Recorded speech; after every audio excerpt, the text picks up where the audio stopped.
go.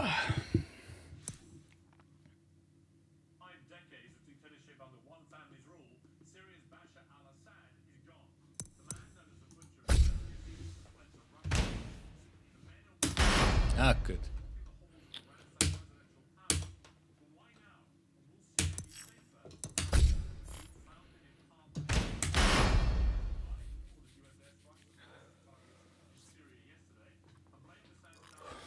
Lily.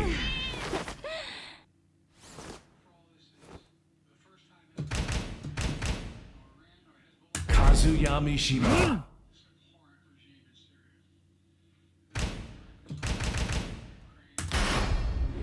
Get ready for the next battle.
Get ready for the next battle.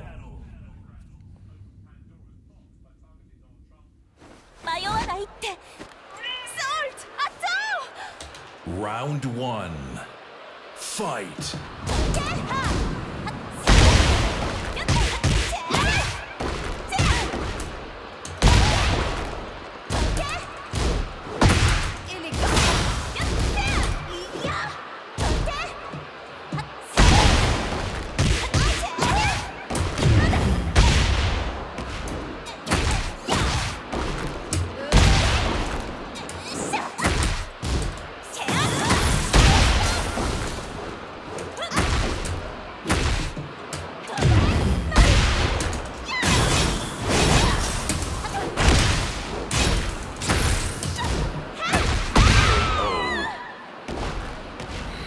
Round two.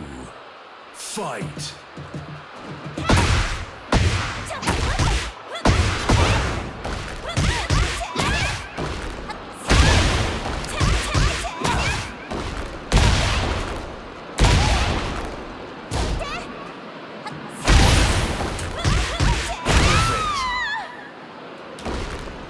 Round three. Fight.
とやりすぎちゃった。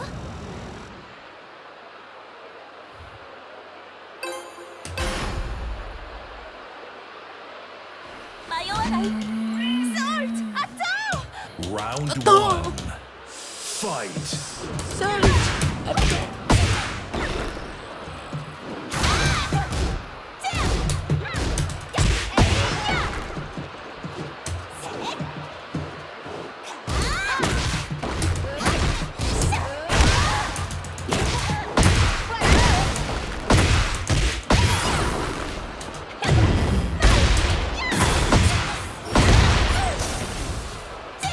Fight. Oh. Round 2. Fight.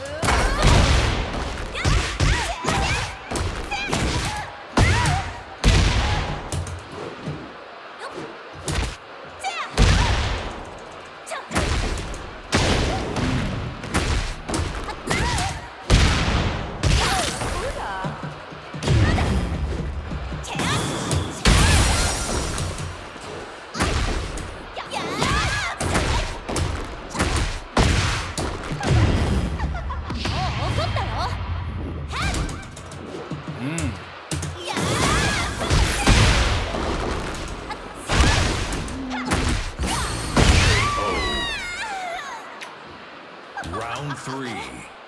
Fight.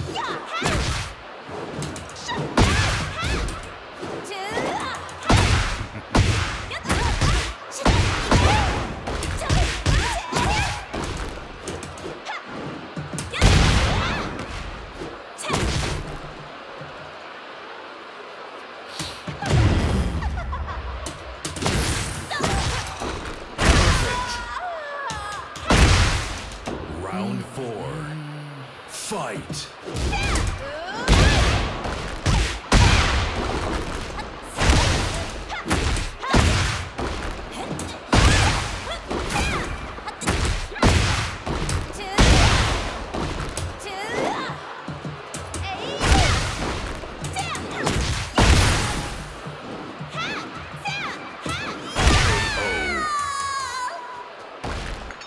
You win.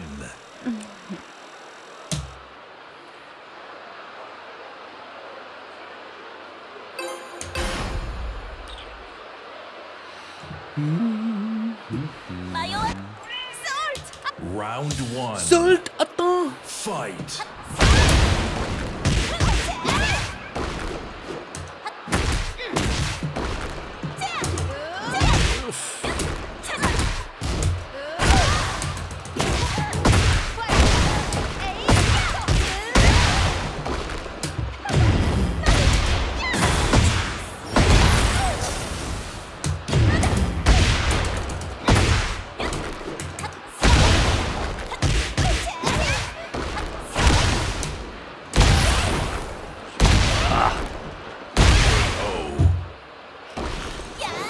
Round 2. Fight.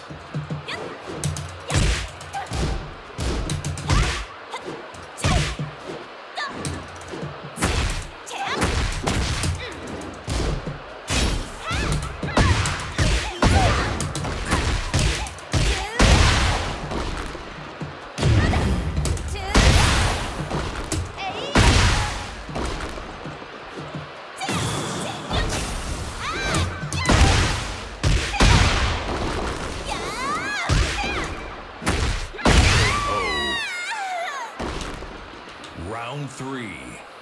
Fight.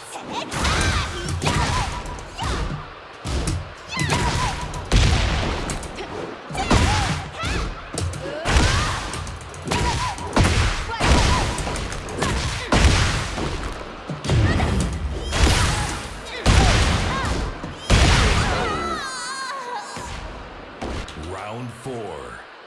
Fight.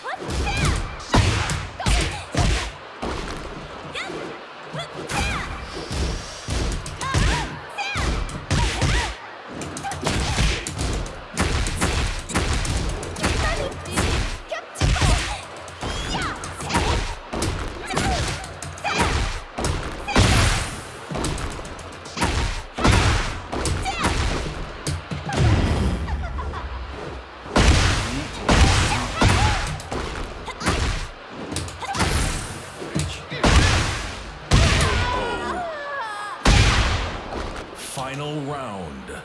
Fight.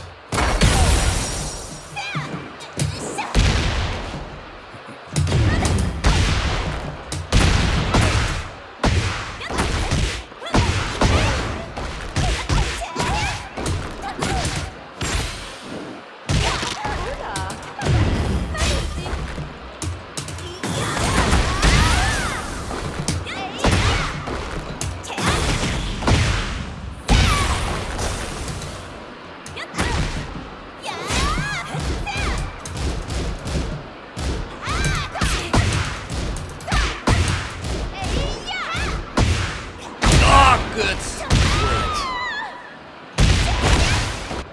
You lose.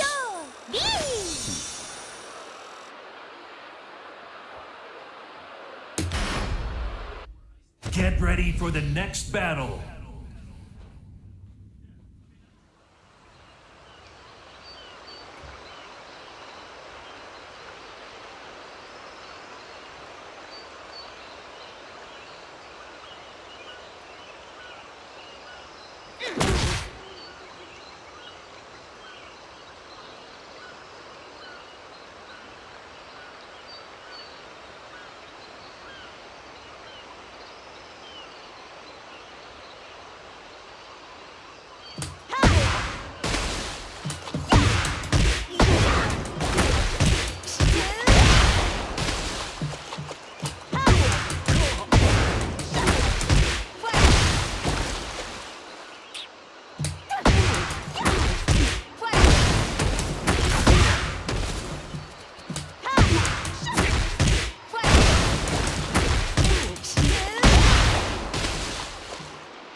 Get ready for the next battle.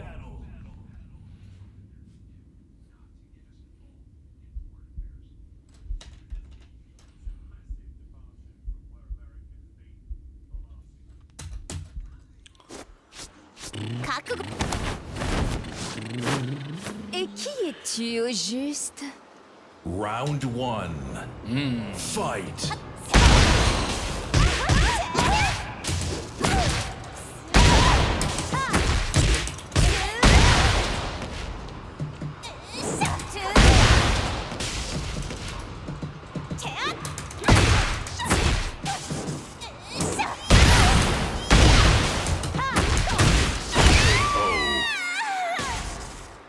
Round two.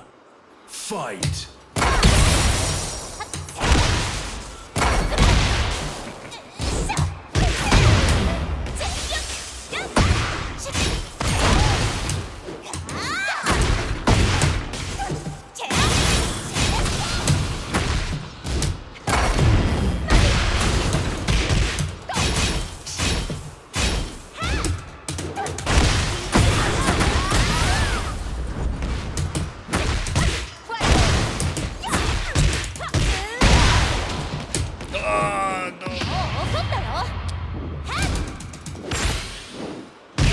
KO.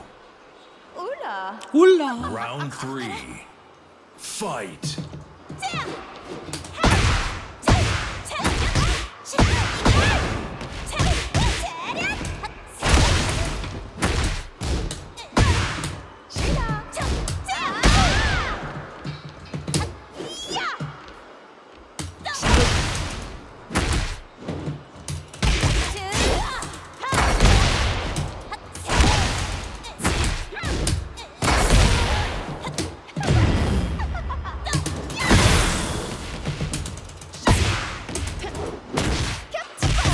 KO. You win.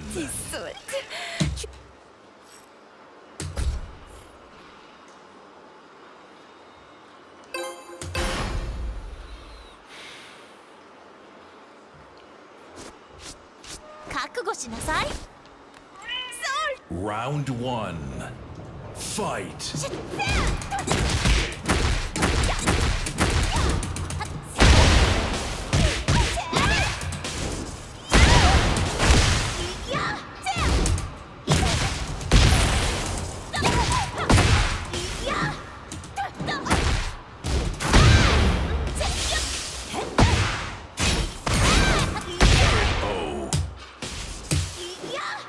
Round 2.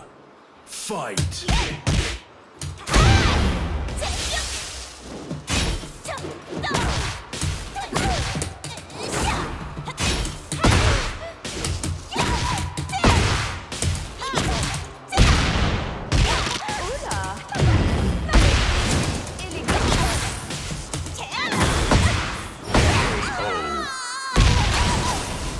Round 3.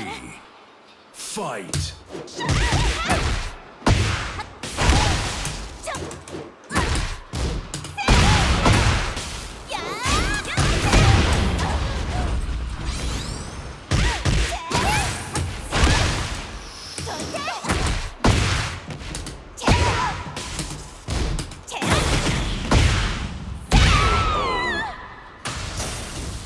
Round 4.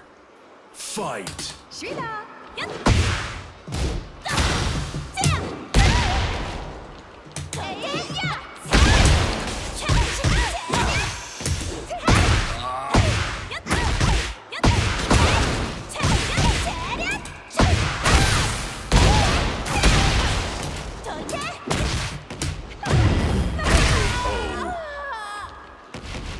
Final round. Fight.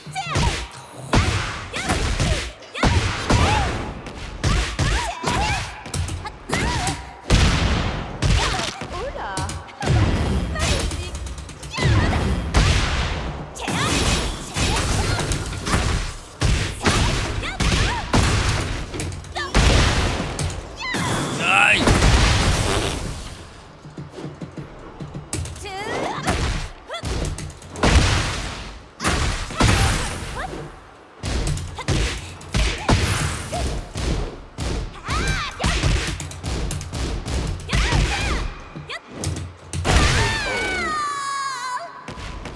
Ne le dis pas, You mon win. père, s'il te plaît.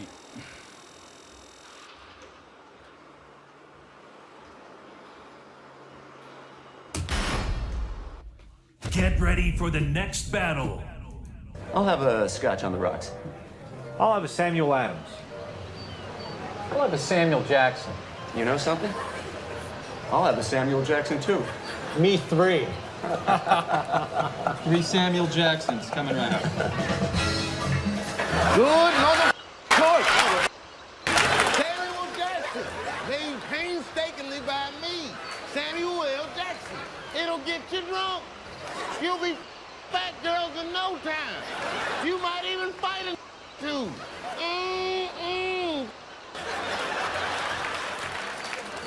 How's it taste, mother? Oh.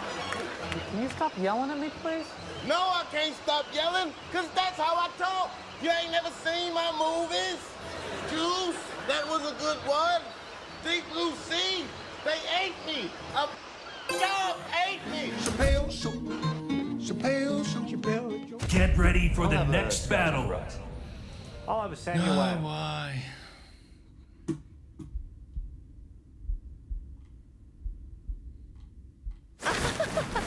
Tu ne crois sûrement pas.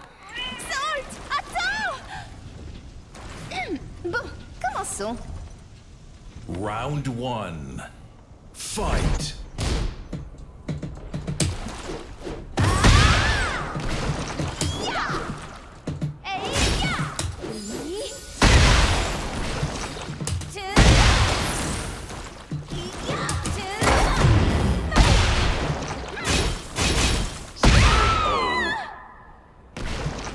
Round 2. Fight.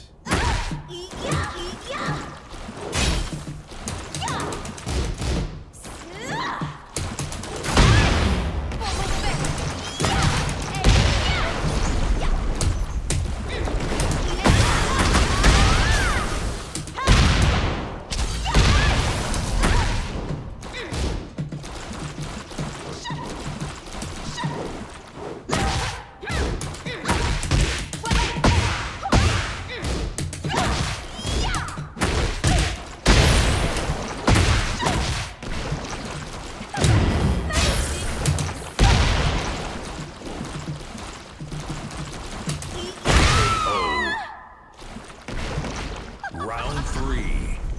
Fight.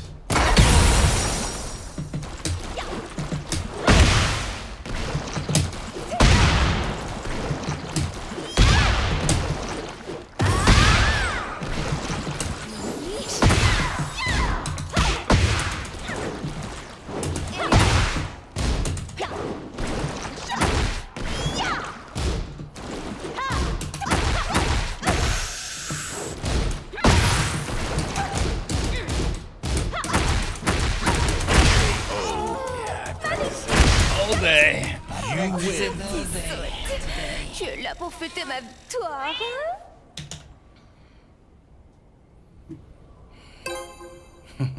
Yeah, I understand.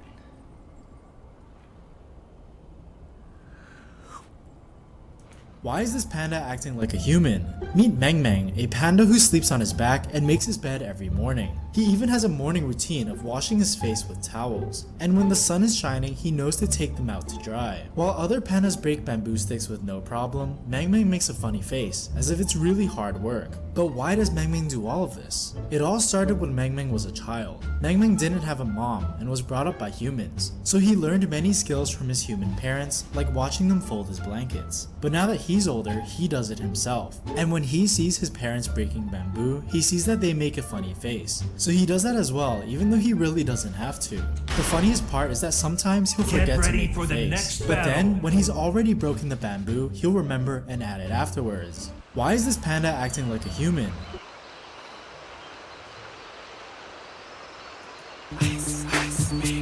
Alright, stop, collaborate and listen. I sit back with my brand new invention. Something grabs a hold of me tightly, flow like a harpoon daily and nightly. Will it ever stop? Yo, I don't know. Turn off the lights and I'll glow. To the extreme, I rock a mic like a vandal. Light up a stage and wax a chump like a candle. Dance, crush a speaker that booms. I'm killing your brain like a poisonous mushroom. Deadly, when I play a dope melody. Anything less than the best is a felony. Love it or leave it, you better gain weight. You better hit bullseye, the kid don't play. If there was a problem, yo, I'll solve it. Check out the hook while my DJ revolves it.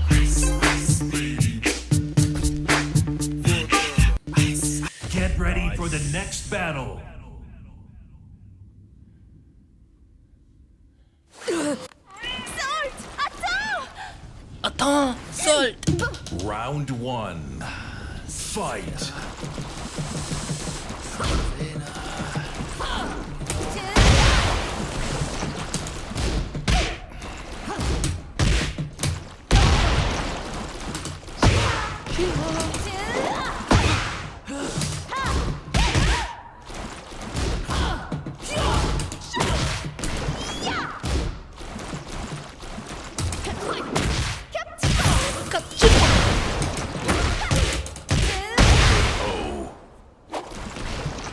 Round two. Fight.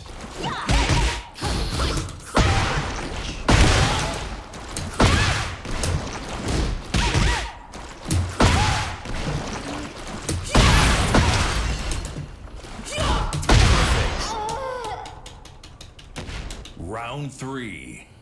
Fight. It's over!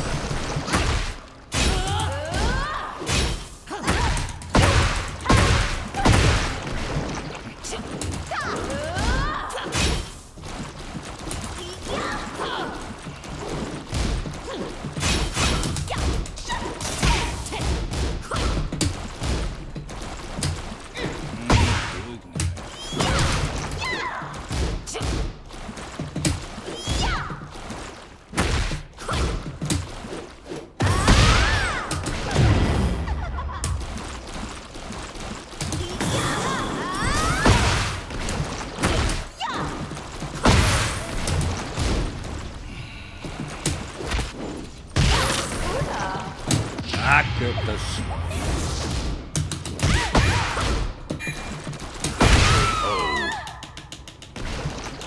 Round four. Fight.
오빠.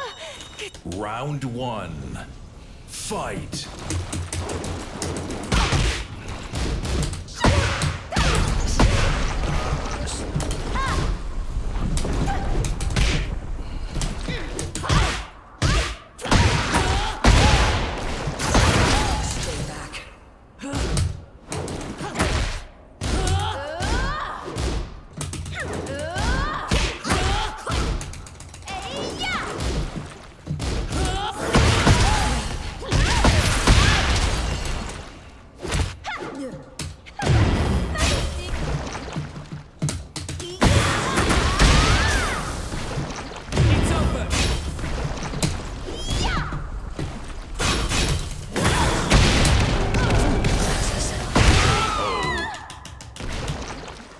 Round two. Yeah. Fight.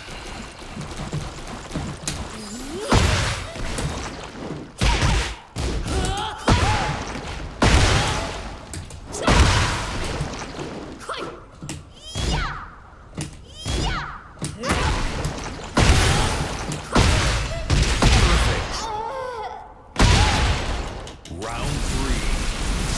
Fight.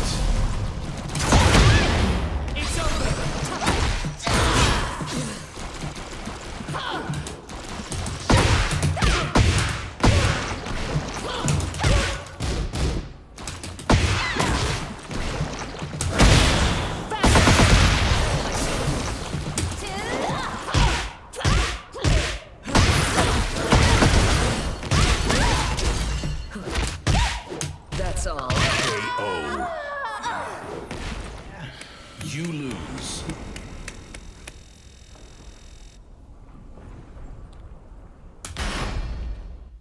Get ready for the next battle.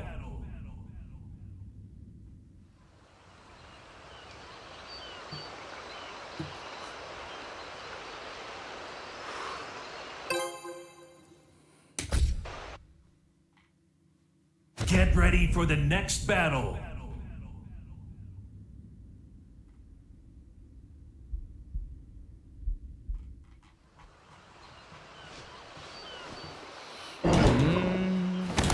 Round one. Fight.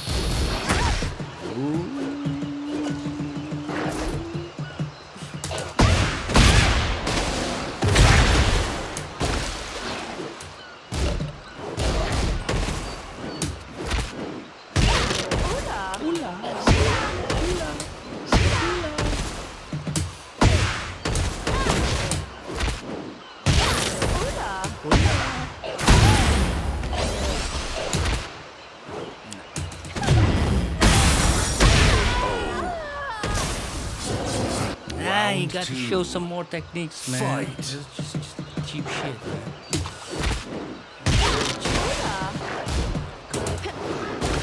This is the cheap shit. Yeah.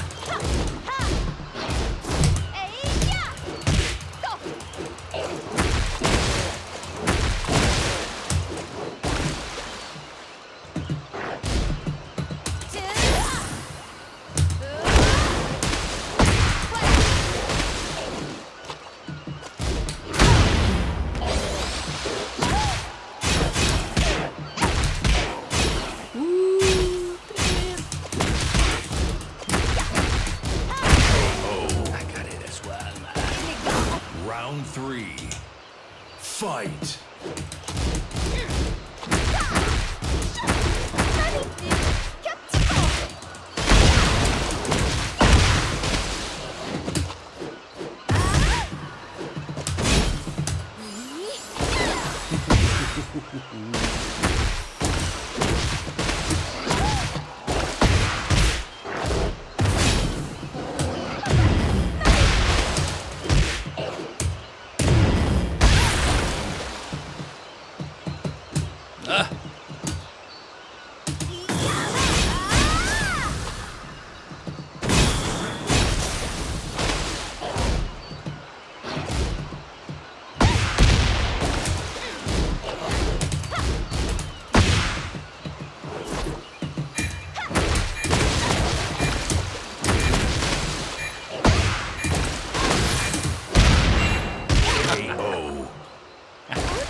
Fight.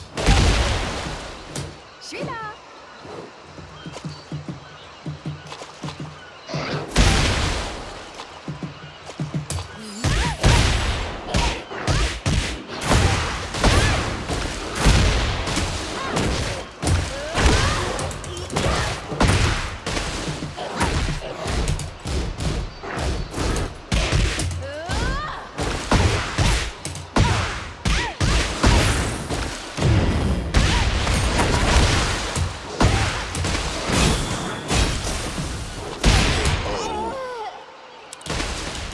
Final round.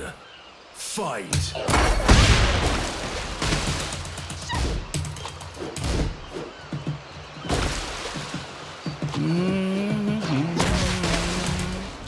you're just as good as Rancho. You're just as good as Rancho, man.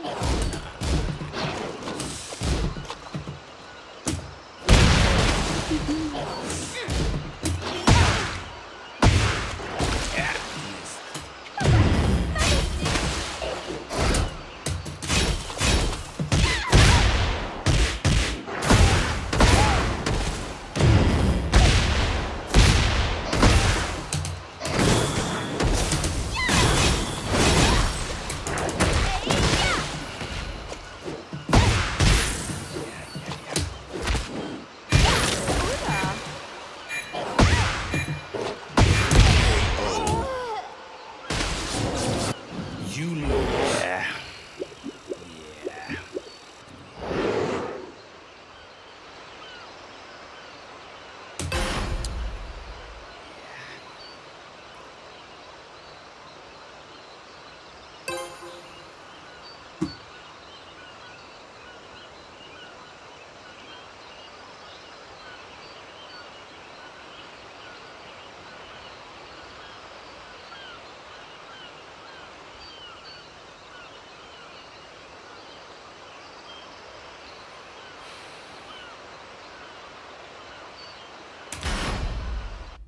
Get ready for the next battle. So check them out, and you can get a $75 sponsored job credit when you go to Indeed.com/redacted. Let them know that you support them supporting independent media. And just like that, the United States is trying to rewrite history in Syria. This didn't take long. Praising Israel for invading the country, claiming that Israel has a right to invade and occupy wide swaths of southern Syria in perpetuity. Take it as long as you want. Oh, infinity? Infinity times 10? You can have it. The United States government and Mockingbird Media are right now also hiding the fact that Al-Qaeda terrorists are, of course, running that country and killing Christians. Get ready for the as next we speak battle. in Syria. Where's the outrage on mainstream media about this? There's silence, of course. Why are the mainstream media silent about the killing of Christians by these terrorists? Well, I'll give you three guesses. Because it would undermine their fake narrative that Assad was a brutal dictator that gassed his own people. A story, of course, created by the Obama administration and debunked widely. Anyone with a brain can look at the research and show how widely debunked that is. Thomas Massey, just a few minutes ago, posting this. I have been actively opposed to the U.S. policy, the Obama, Clinton, Kerry, Biden policy of destabilizing the government of Syria for as long as I have been in Congress. Please pray for the Syrian Christians who have survived our meddling. Get ready for up the to next this point. battle. Look at the timeline on that. Washington, D.C., June 27th, 2013. Congressman Massey introduced a bill to block unauthorized use of military aid to Syrian rebels, aka Al-Qaeda, at the time. He was one of the few. Congressman Gates, another one. By the way, Congressman Massey is going to be joining us on the show tomorrow to dive more deeply into this. You can talk about all of these Christians being trafficked, attacked, because it would also undermine the goal of Israel. Just like you don't hear anything about the plight of Christians in Gaza who were killed. Tucker covered it. We covered it here on their show, but it's really about it. There's not been any coverage of it. There's no care of these Christians that are being slaughtered there, because it totally undermines the story, doesn't it? And here is now the rebranding of these terrorists this morning. According to the Washington Post, the U.S. is considering removing the Al-Qaeda offshoot Hayat Tahrir al-Sham, HTS, from the list of U.S.-designated terror organizations. Isn't this amazing? After the group led the offensive that ousted former Syrian President Bashar al-Assad. The Washington Post reports that U.S. officials are in contact with HTS and other groups involved in the offensive. One U.S. official said the Biden administration was doing a real-time assessment on whether or not HTS should be removed from the list of foreign terrorist organizations. According to Politico, there's a furious debate among U.S. officials about the issue. Quote, there's a huge scramble to see if and how and when we can delist HTS, one official said. By the way, HTS's leader, al-Jilani, also has a $10 million bounty on his head from the United States, and they're debating the merit of whether or not they should go on a terrorist watch list. They're killing Christians as we speak. I mean, this is an interesting story, but it's not an new one. We know that the SBU is a terrorist organization in Ukraine. They've been on the State Department's watch list for decades, but they're the good enough guys when we decide we need to use them to fight Russia. Okay. Same thing, we fought Al-Qaeda in Afghanistan and then armed them in Syria in order to overthrow the government. This has been a decades-long project, and finally it came to fruition. Yay. Let's see, who else? Nicolas Maduro in Venezuela. We like him when we want to have oil, but we do have a current Justice Department indictment out for him. So it's like I don't know, it's like the worst popular kid in class who's like using people to do their homework when they need it and then fighting them when they need. This is an old story. This is not new. It's happening. Oh, Obama deciding that these terrorists were moderates, right? It only happens because we let them if we don't pay attention. Well, I go back to what Thomas Massey was saying earlier, which is voted against giving any of this aid and support to these quote-unquote rebels and the slaughtering of these Christians. Like, that's exactly what's happening here. I love the idea, though, that the Biden administration is doing a real-time assessment on whether or not to take them off the list. Like, there are terrorists, but we're really debating internally right now. I hope someone asks Corinne Jean-Pierre at the White House press briefing, like, what exactly are you doing to decide to take these terrorists off a freaking watch list? So they behead people, like Kevork Almassian said on our show. They boil the heads. We're cool with that now? That's cool? Because we just didn't... Yeah, that's because we're doing Israel's bidding. Go ahead, Philip. Sorry. That's like one of those. That's one of those lists that you shouldn't be able to get removed from. That'd be like a mass murder list. You know what? Going back, we decided Pol Pot didn't kill all those people. You know what? Like, once you're on that list, you should be on that list. It's not a moving target. You're right. Yeah. Calvin Johnstone in our chat says, "Hey, Redacted, please explain to me the plan of the United Nations while this is happening." I don't know. Good question in our chat room, Calvin. I have no freaking idea because you actually got ahead of me here, Calvin, because that's exactly what we're going to talk about now is the United Nations and what was put in place in 1974 by the United Nations. Did you know that Jehovah's Witnesses call them the many-headed beasts? Like, they are Get literally ready from for the Revelations, next the United battle. Nations, because of their, like, this sort of apocalyptic organization. Don't did doubt you it. know that? Okay, we'll go there another time. So the main piece of this is Israel, of course. You cannot talk about Syria without talking about Israel. You're lying to your audience, by the way, if you're keeping that part out of it. All you needed to do was watch mainstream media yesterday. I don't care if you were watching MSNBC. I don't care if you were watching Fox. I don't care if you were watching any of the legacy media yesterday. They all conveniently lead out the part of the story where Israel is involved in it. It's unbelievable, the massive land grab. So get this, warmonger in chief, Israeli Prime Minister Benjamin Netanyahu, there he is, who basically runs the United States government, of course. Netanyahu has announced that the 1974 separation of forces agreement between Israel and Syria is no longer valid. Because now Assad is gone, it's done, it's finished. So just so you understand where the Golan Heights are, where they're now, this was originally brokered by the United Nations, was meant to prevent military activity in the Golan Heights buffer zone. You're not allowed to be there. A region recognized internationally as Syria, but occupied illegally, of course, by Israel since 1967. Israel doesn't have to use that. That's like their favorite hobby. They're good at that. Netanyahu argues that with Bashar al-Assad no longer in power, of course, Syria has no legitimate government. Fight. So therefore, meaning prior agreements with Damascus don't hold any water anymore. So based on that logic, Israel is now justifying airstrikes on Syrian airfields. They destroyed basically all of their jets yesterday. Destroyed all of their airfields yesterday. Hey, well, Biden's half dead, and no one's paying attention, and Assad just went to Mexico. I got an idea, Netanyahu said, let's just bomb everything. Destroy all of the military capabilities of Syria, have them done, gone, exploded. Their strategic ports, they hit their airports. They also then expanded their territorial hold. They went to high ground areas in the Golan Heights. Have aimed down into these valley areas as well, all in the name of protecting national security. Here's the headline. U.S. repeats Israel's right to defend itself after seizure of buffer zone with Syria. I love they call it a buffer zone.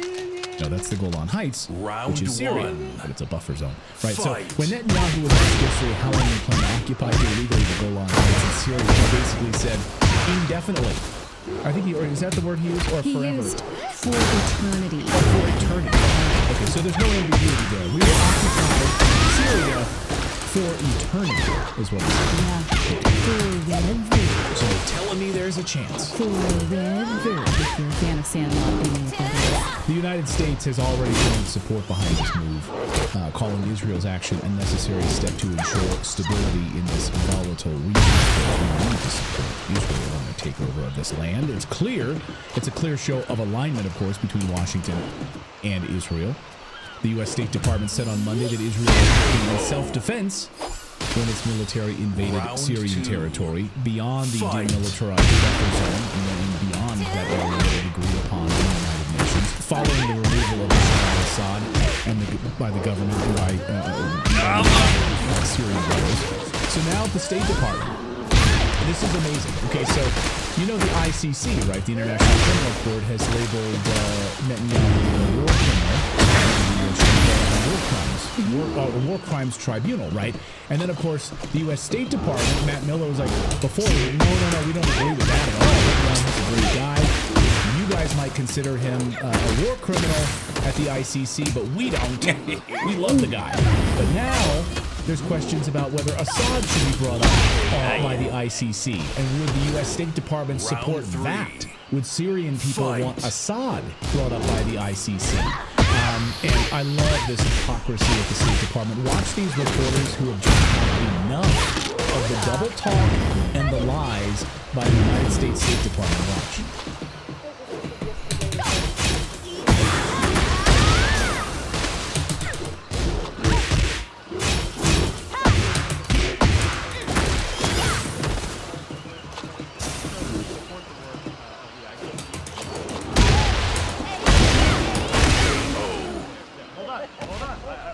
Round 4. Fight.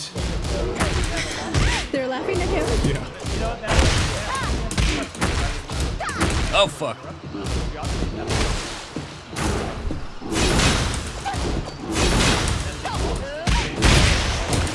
So against Israel. And the reporters jump in, they're like, oh, okay, so if Yahoo has a problem with it, but now, and everyone just laughed in the room because the jig is up.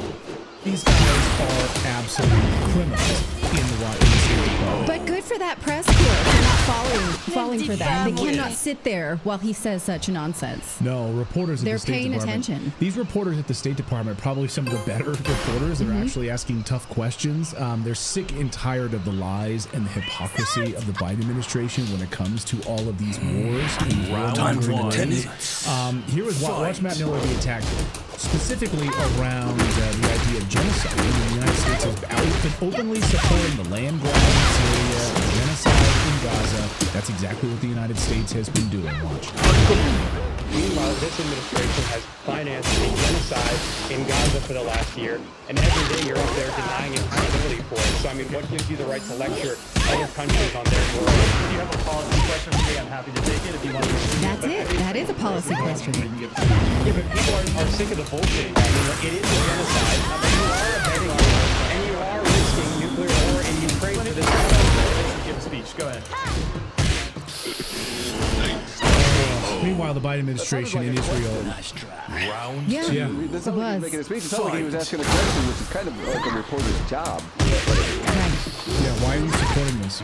And that was a few weeks ago, that altercation, but Matt Miller just today said, well, why do we support Israel taking over this territory when most Arab countries are decrying it, Israel, Saudi Arabia, right? And he says, well, it's within context. It's contextual, right? He did not. I said context. Trisha in our chat says there is no genocide in Gaza. Maybe you can get into detail. I mean, Amnesty International was a little bit of genocide. I mean, it's arguably not an ethnic cleansing. I mean, you can call it whatever you want, but genocide, ethnic cleansing. Are you more comfortable with collective punishment? You're punishing civilians and children for the role of their government. Is that cool? That's cool by you? If it's not, it's genocide light? I love that you can't ever criticize it. It's amazing to me. We criticize the United States all the time on the show. This is what we do on the show, is hold our government to account when it comes to Israel. These guys are amazing. We can't talk about why. First of all, my position is, why the hell is the United States supporting this and the supporting of slaughtering of Christians in Syria right now?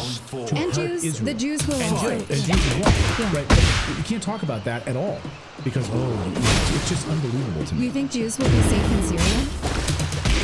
Do you? Okay, yeah, exactly. Sure. In fact, they've been shouting on the streets about killing the Jews, so you want to talk about that?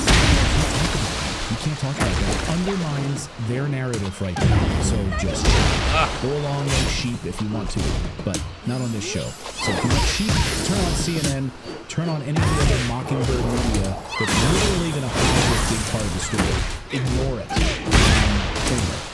Last night I asked Clayton to turn on Rachel now because I just wanted to see what the legacy media was saying about this, and she loudly was celebrating this as if it was an extension of the Arab Spring that started in Egypt in 2011.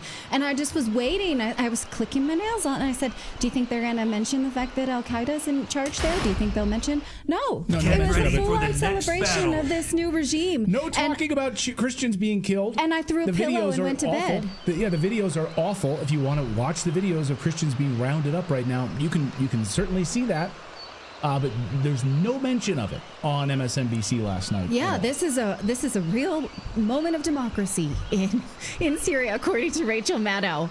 I could not believe it. And okay, buy that if you want to.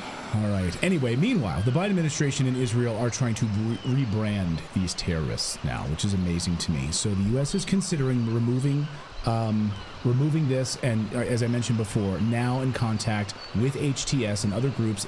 So the Washington Post is saying, like, the Biden administration is talking with them and, like, communicating with these terrorists that we have a $10 million bounty on the head of their leader. Get ready for the next battle. But now we're friends. That's how this works in Washington, D.C. What to do about that? What to do? So many questions. Well, the suspected shooter of the United Healthcare Chief Executive, Brian Thompson, is named Luigi Mangione. He showed up at his hearing today, and here is what he yelled to the press. See if you can make it out, and then we'll discuss it if you can't catch it.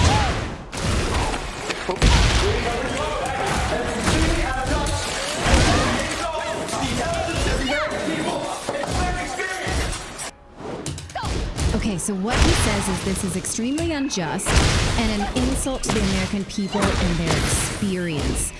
So he was at court today to fight whether or not he would be extradited to the state of New York where the alleged murder took place because he was found in Pennsylvania. He's going to fight it, which could take at least a month because he does not want to be extradited to New York. He now has a an attorney. It wasn't clear if this was court appointed or if it was retained, although we do know he comes from a privileged family, so it's likely that his family retained this attorney, but we don't know that yet. Here's what we do know about his attorney, Thomas Dickey. Take a look at this. Is from the attorney's website. If you just look him up with the name Attorney of Pennsylvania, you find him quite easily. A couple things to note here. He is, quote, one of the few death penalty qualified attorneys in the area. What does that tell you? Interesting, right? He's known to have made many successful cases in Pennsylvania and providing vigorous defense against all levels of criminal charges and active representation in civil litigation. He's also a regular commentator on CNN.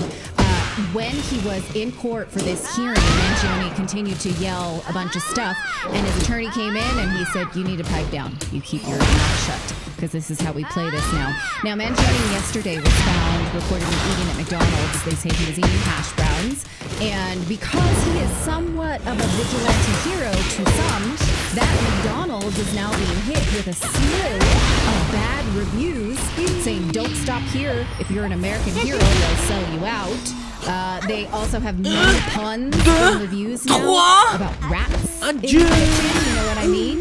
The cashier ratted out Mangione, that kind of thing.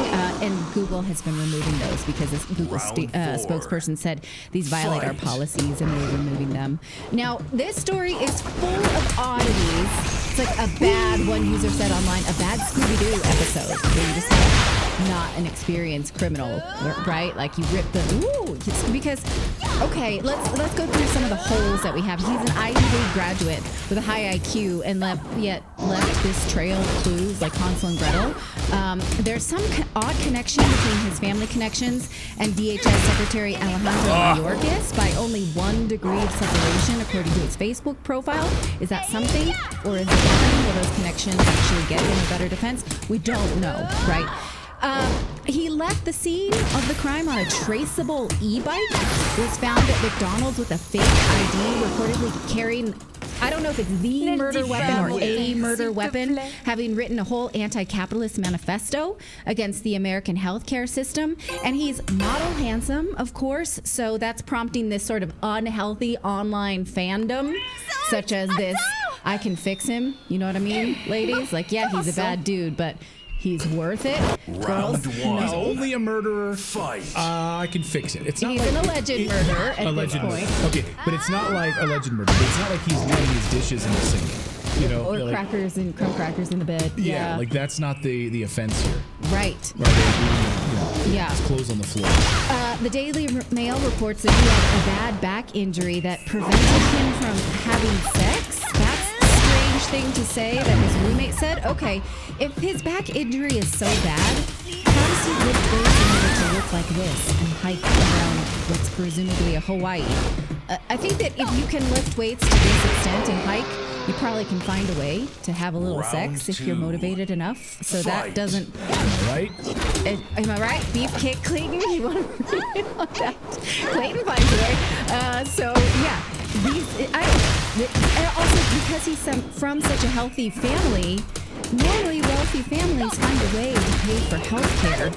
It just all seems like something's not quite right. And a friend of his posted this yesterday saying he's not a monster. This story is all upside down. I'm inclined to believe that we just don't have all the details and that there's something not right side up about this.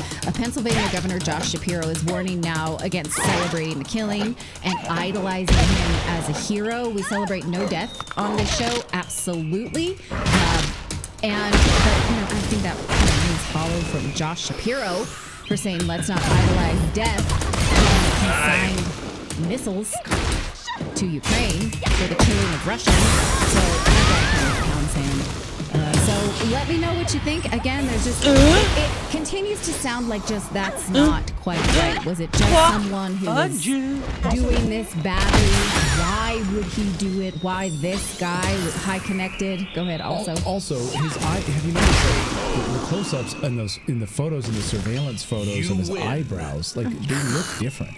I mean, so now we have this guy whose eyebrows are clearly like closer together.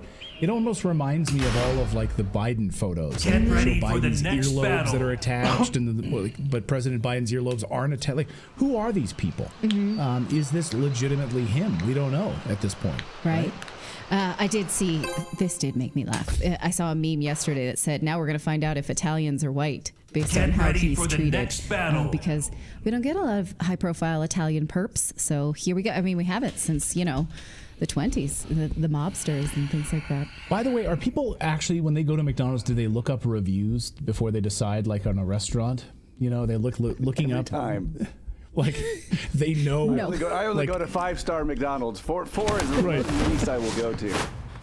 Honey, check that Yelp Round review one. of McDonald's, but like, you know what you're gonna Fight. get. Who's like comment bomb Google reviews of McDonald's? Okay, we've got a lot more news to get to. How many of you are concerned that your privacy is being invaded? Liberal globalists are invading individuals' private messages, targeting them based on their political affiliation. Our friend Tucker Carlson, of course, had that exact same attitude. And that's why we partnered with Freedom Chat, a private social messaging app that, like us, believes privacy is your fundamental human right. Freedom Chat offers true end-to-end encryption, ensuring your messages can only be read by the intended recipient. Built-in screenshot protection, so no one can screenshot your conversations. The storage of the message on their servers doesn't exist. No commercial use of user data. This app, a messaging app we recommend to all of our viewers. Check them out. If you care about your privacy like we do, go to freedomchat.com/redacted. You can scan that QR code on your screen. In fact, we've actually created our own channel on Freedom Chat. So when you sign up, just go to @redacted and simply download the app, search for our channel @redacted, and subscribe. It's free to subscribe. No one can see the channels that you're subscribed to and the posts that you react to. It's your own private news feed. So a bunch of our friends and alternative media all on Freedom Chat, so you can follow us over there. freedomchat.com/redacted. Well, disgraced Washington Post reporter Taylor Lorenz has been canceled by Vox Media. I wonder if it has anything to do with the Monday's appearance on the Piers Morgan show. So things got fiery when Piers confronted Lorenz for what he called an unbelievable reaction to the murder of CEO Brian Thompson. Lorenz described the killing as bringing her joy to her life, which left Morgan and other panelists like Tommy Lahren like visibly stunned. I've watched this video like 3 times. I apologize here because this is Piers Morgan using some swear words here. But this is Piers Morgan's words, and we didn't want to edit it in any way. And that's also the other guy's Mark Monhill. Go ahead. If you want to have a conversation about healthcare in this country, that's fine. Let's have that all day long. But to be joyful or even to even say you're not empathetic about someone losing their life when they leave behind 2 young boys, especially during the holiday season, the same day that millions of New Yorkers are celebrating a tree lighting. I mean, that's just too far for me, a bridge too far. The loving and tolerant left is at it again here. Taylor, I don't mean to be rude. Why the fuck are you laughing all the time? I don't get it. Sorry, apologies for my language, but honestly, I find it unbelievable. What are you laughing at?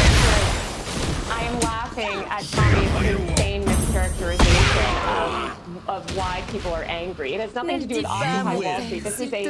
This is a feeling that people feel across the left and the right. You mentioned Ben Shapiro earlier in his video about the healthcare exec. I encourage people to check the comment section on that video, okay? 100% of America is united on this, or rather the majority of America is united on this. We do not think that this healthcare system is murdering, again, thousands of innocent Americans, who, by the way, Tommy, also have families, also have children. These people are being killed by our barbaric and evil for-profit healthcare system. And I agree, we should not necessarily go around shooting people in the street. And while I am joyful that this issue has been brought to attention, Did you hear that? Yes, not necessarily. They shouldn't be shot in the streets. They shouldn't be shot in the streets because, again, it doesn't solve the systemic problem. You could, United Healthcare will just appoint a new ghoulish CEO. The point is that you need to fix the system so that, again, people like Brian or whoever's in charge of these companies stop murdering tens of thousands of innocent Americans. Okay. I don't get it. What he exactly later is funny asks her is, what did you feel when you heard the news of his assassination? And she says, I felt joy about it. And he said, well, what's joyful about that? Would you like all healthcare CEOs to be gunned down in the streets and then you'd feel even more joy? And she has a nonsensical answer to that. So it's a lot of compassion and joy that those liberals. Now, Taylor Lorenz is kind of entirely new. She built a reputation for charged activism reporting. In fact, Lorenz was arrested last year for targeting anonymous social media accounts at Twitter, before it became X, and TikTok. She claimed they were spreading disinformation, so they needed to be outed and doxxed. She wrote a piece targeting these people, even went to their houses at one point. She even doxxed these people. At the same time, she was claiming for rights for online ethics, the rights of online, the right to fight, claiming to fight for online ethics, I should say. And then there was this amazing crying on TV moment in an interview with MSNBC. Lorenz broke down in tears over the harassment that she faced online after she doxed these people. Watch it.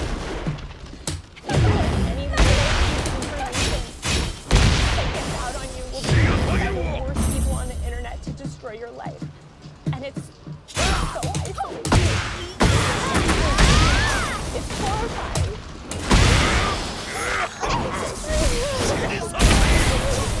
It's really hard.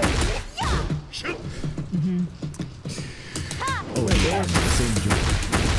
Where was her mask? Like, she was the mask girl. She still is the mask girl. She still very much is. In fact, Jess was last week on Blue Sky. She said that she's trying to still plan a COVID-safe book launch in the year 2024, and people are raw dogging the air, refusing to wear masks. Raw dogging the air, like I am right now. I'm just exposing myself to air without a mask. Raw dogging the air is a new thing.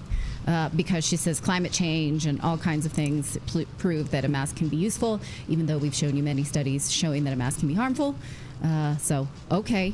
Raw dogging the air, she says. Good point, David. She's raw dogging the air right there. Raw dogging the steak after this show. So, I don't know. Is that a good thing? I don't know. Not for her. So as for her career, we mentioned it off the top. Vox Media recently announced it would no longer distribute her podcast or her YouTube series. So she'll need to shop around and try to get a job somewhere else. People were saying that she was fired. She's responded and said no, but I mean, I said canceled. So, I mean, maybe not fired, canceled, removed. Anyway, they're not distributing her podcast or YouTube anymore. So I don't know. What you want to call it, whatever you want to call it. She's going to have to raw dog that podcast on the internet. President Biden announced a 10-year plan to revive native languages, which may last a whole 6 weeks until he's out of office. So here he is announcing this plan to revive native languages so they don't go extinct. She's an educator. In her first trip with Secretary Holland, she visited the language immersion program of the Cherokee Nation in Oklahoma. Jill saw native children light up, as they recited words their ancestors once spoke. Over 3/4 of the remaining native languages are in danger of being lost forever. That's why today my administration is moving ahead on a 10-year plan to revive native languages in a serious effort.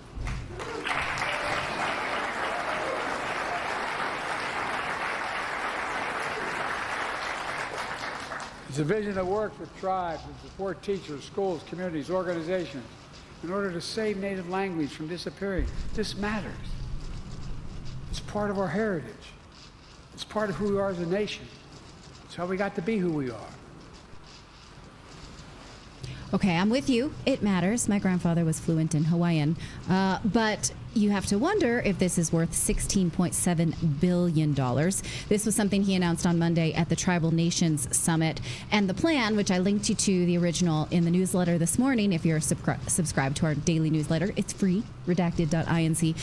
It's heavy on blaming the United States for forced assimilation of tribal peoples and the loss of native languages. He calls for federal funding to support schools and teachers that teach native languages. This is the plan. And again, he says that if we don't do this, we could only have 20 native languages left by the year 2050. We currently have 167. So you can see here it's make schools, support teachers, make native language technical schools and things like this.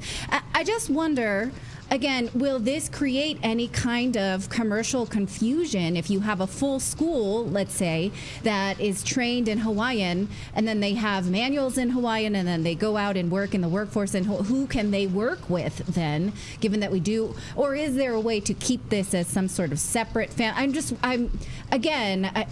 with you. I don't want to see Hawaiian language completely go away, but is this I'm with Thomas Sowell on this, that, whenever the government does something, it's usually for the detriment of that goal. So I don't like this as a government goal. I also don't love the sort of white saviorness of it, like, oh, here I am to save these native languages. Let me know what you think. What is the economic advantage of this? Also, it will cost $1.5 billion per year. So will the Doge, Elon Musk, Vivek Ramaswamy, Department of Government Efficiency say this is so not a good use of taxpayer funds, and we're not going to keep this going? Is Pig Latin on the list? Just out of curiosity. I would like to take a course in that. No. I don't think so. Oh, well. I don't think so. And you would, yeah, just let me know what you think. Well, Tim Walz, Minnesota, Kamala Harris's buddy. I know who he is. I'm familiar. He praised the fact that because of all the illegal immigrants in the state, that they had certain schools, he praised the idea that they had over 40 different languages in one school. He's like, this is amazing. I'm sure it's amazing for those kids to not be able to be on the same page with anything. I'm sure it really helped their education to be 40 different languages being taught or used in that school. Right. And who's doing it, right? And are there tribal communities that feel like they need more funding or more support in different ways from the federal government in order to keep their native tongue? Is there a way to do this that's respectful but not a steamroller to the economy that's already suffering? And most of these tribal lands, need a boost to their economy. And separating them by language is certainly not going to help them. So what is to be done? What's the economic advantage here? So when we talk about melting pots, right? Someone in the chat says, Natalie, you're a melting pot. Is that what that means? I think that's a good thing. Cool. Thanks. Congress is holding hearings right now on all of these drones or UFOs appearing all over the United States. Congressman Smith in New Jersey just a few moments ago said that he's witnessed them as well. Went to the beach area with New Jersey residents, saw over 50 of these orbs coming out of the ocean, flying up to the sky. Like, what in the heck are these things? We can't get answers. Who knows? Why are they flying over nuclear installations? What the heck are they doing? Congress is trying to get answers as we speak. This just from just a few minutes ago on Capitol Hill. Why don't you shoot these things down? Watch. Here. Is that something that it'd be hard to do? And then why do you need to intercept data in order to do that? If the object is there, destroy it. So it's a good question. I think the way it works, as I understand it, and my colleagues can talk about this operationally, if you had, let's say, a football game, and you would have a perimeter, it would be declared as a temporary flight restricted area. Okay. So around that, you're going to have a buffer zone. You have an area where it's a no-go, and then you have a larger area around that where you might want to detect what's flying, and then you have a larger area around that where you might be tracking, but regular commercial drone use is okay. And so as they're getting closer and closer to the facility, you're detecting originally the signals to see what is that drone. You're trying to identify the drone. Oh, is that a UPS? Is that like a long distance radar or something like that? Exactly. So is that a UPS drone that's just delivering a package somewhere? Let it go on its way. Is it getting closer? Is that a UPS drone? Right? Is that a UPS drone just trying to deliver a package? Maybe that's what it is. Maybe all of these drones are just holiday shoppers, and they're just delivering packages. Dropping off FBI jackets at the FBI office. Or something. Are they storks? Is it that time of year? Maybe they're baby storks? Maybe it's just UPS packages. Why can't we shoot them down? Oh, yeah. We're just going to let that one go on. Maybe that's an Amazon delivery. Maybe those are socks that you ordered on Amazon. They're showing up at your house. I love the government morality of, like, yes, we will support a genocide in another country. We will overthrow governments, but we will not get caught shooting down a drone that we don't know who it belongs to. Like, really? They're very concerned about packages. They're very concerned about UPS packages or deliveries. Well, we finally today have our clearest photos yet of these so-called drones or UFOs over New Jersey. They don't look anything like drones, by the way. In fact, they appear to be orbs. Yes, circular orbs, which we've said on the show repeatedly. This footage was captured on Sunday night in New Jersey and finally released. Take a look at this. So this is a person, using a telephoto lens camera, and you can see here in their viewfinder what they're seeing in their viewfinder. These are circular orbs, some sort of large circular orbs, not drones. Someone got the UFO image with his telescope. You can see from the video behind the camera. You can see this orb is surrounded by like some kind of a field as well. Another eagle-eyed observers have pointed out this is the same kind of field, by the way, that Bob Lazar described almost 30 years ago when looking at these type of craft. There's some sort of a field that surrounds these craft. And according to the poster, the field around the UFO drone looks like it's bouncing light off of it when it's being reflected. Governor of New Jersey, Murphy, was asked about this. Well, what are you doing about this? And he's like, I don't have any answers either. The governor, watch.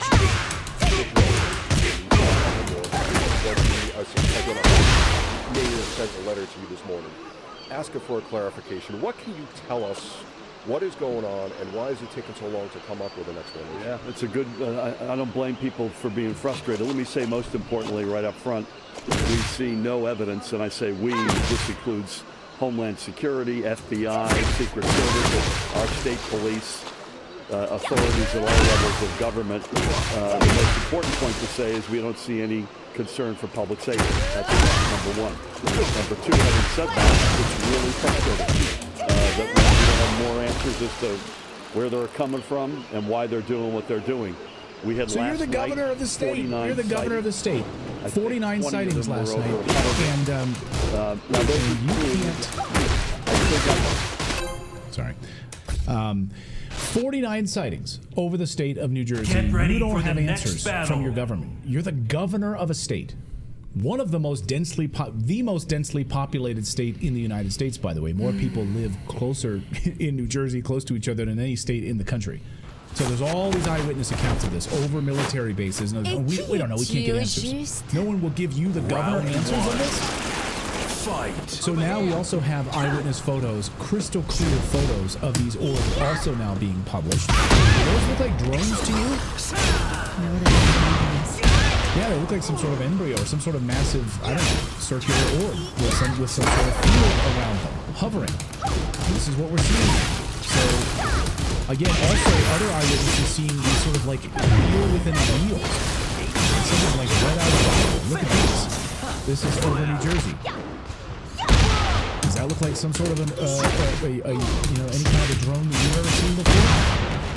Well, the problem is we don't know because it was telling us.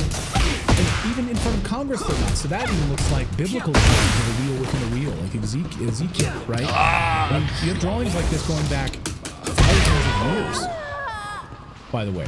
Some of these from the 1600s right here. This sort of wheel within a wheel in the sky. What are these things? Okay, who knows?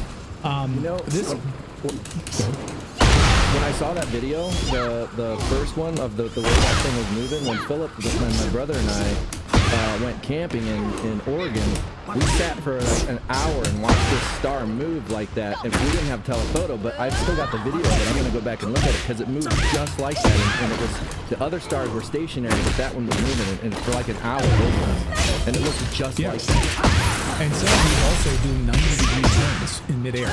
So what craft does a 90-degree turn at that speed, unless it is a drone? But even that's not able to do a 90-degree turn at that speed. So anyway, Facebook group just a few minutes ago posted this, or a short time ago posted this. For those following the New Jersey Drones Facebook group that was just made a few hours ago, has almost 20,000 members sharing videos and tracking drones over New Jersey. Not only was the post that you're about to see removed from Facebook, but then it was removed from Reddit as well. They also removed it. This was the post that got removed. I can tell you right now, they are military drones. Our military. I have a commercial drone license. They know when my drone is up after it reaches 50 feet. They can assign a unique signature to it, track it on radar like a heat-seeking missile, for example, until it goes down below 50 feet. Again, I talked to a friend in the military who also works with these drones. He said 100% these are our drones, and they would only be used in such excess for a serious reason. And he gave examples like tracking a nuclear fallout from a dirty bomb that went off, or tracking biological weapons, tracking WMDs, or searching for them from a credible threat. This person says, I know of two families that left the state to stay with family elsewhere. They are both in the military. Guess what? Both of the family's husbands are deployed. That's why they are going to stay with family. Sucks. So I'd like to know, anybody have family in the military that has been notified about anything like this, that is then leaving certain areas because of something that you've been told? You can post it sort of, I guess, anonymously here on our chat room if you'd like, but that post has now been removed. So what the heck is going on? Is it theatrics? Is it something else? I don't exactly know. All right, we got more news to get to here on your Tuesday. We're going to talk about the Supreme Court may take up the case on the ban on TikTok and what that would mean if our lawmakers can literally decide, you don't get this website, you don't get this app. Is that what seems clear to me, a violation of our right to free speech? We're going to talk about it in just a second. But first, we want to tell you about our friends over at Buy Optimizers because it's holiday time. Are you going crazy like I am? It's a crazy stressful time of year. That's why we want to tell you about Magnesium Breakthrough from Buy Optimizers. It isn't your average magnesium supplement, which Pretty much every health expert says that magnesium is essential to your life function, but Magnesium Breakthrough contains the full spectrum of 7 proven forms of magnesium to target every system in your body, essential for maintaining a calm, balanced mood. Also, people who are sleep deficient can have more stressful responses, more fatigue. Magnesium Breakthrough helps balance your levels so you can better rest and handle the stress of the holiday madness. It is a blend of magnesium citrate, glycinate, taurate, and more, and it ensures maximum absorption into your cells. So you can try it. This is our exclusive offer for Redacted listeners by going to buyoptimizers.com/redacted, and you'll get 10% off at checkout. And if you subscribe, you'll get more amazing discounts and free gifts. So make sure that your monthly supply is guaranteed. Head on over to buyoptimizers.com/redacted and make sure you use the code redacted at checkout to get your 10% off. One more time, that's buyoptimizers.com/redacted. TikTok and its Chinese parent ByteDance have appealed to the Supreme Court to stop the United States from removing the app and the website from the United States. And in fact, a judge last week had ruled that TikTok can be removed based on legislation passed this year, and TikTok is trying to stop that so it will continue to be available in the United States to Americans.